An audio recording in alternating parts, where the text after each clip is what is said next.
তুমি আমার গরুর খুঁটে নেবে কেন? হ্যাঁ, তা তোমার গরুর প্রমাণটা দেখিয়ে দাও, কাগজ বার করো। তুই যদি একটা পিস্তল ধরি, ছুরি ধরি, ভয় করবি কেন? করবে না তো? না। কেন করবে না? ওপরলা যদি আমার নিউতি রাখে, মরবো। চোর এ কি? হায় হায় হায়।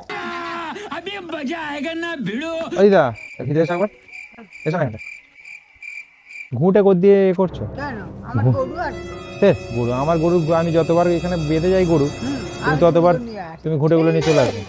আমার দরকার হলে নুবনি, ভাইরা পুষেছি যখন, ঠাকুমার দরকার। আমরা তো বিক্রি করি। হ্যাঁ, তাহলে আমি তো ঘুটি বিক্রি করি। তুমি আমার গরুর খুঁটে নেবে কেন? হ্যাঁ, তা তোমার গরুর প্রমাণটা দেখিয়ে দাও, কাগজ বার করো। তো গরুর আবার কাগজ বের করতে হবে? হ্যাঁ, এখন সব কিছু আইডেন্টি কার্ড, আধার কার্ড, সরকার সব তুলেছে, তোকে দিতে দিবে না। টাকাটা দিলাম, চলে যাবেন। তুই উল্টে আমাকে টাকা দিয়ে যা।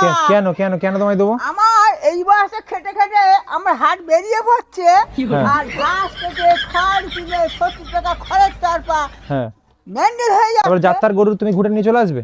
ওরাম আমার জীবনে করিনি। আমার এই ঠাকুর সামনে না, হ্যাঁ। আমি ধর্মের পথে চলি। আমি একজনকে ভয় করি, কোনো মানুষকে ভয় করি। আচ্ছা। তুই যদি একটা পিস্তল ধরি, ছুরি ধরি, ভয় করবি কেন? করবে না তো? না। কেন করবে না? ওপরলা যদি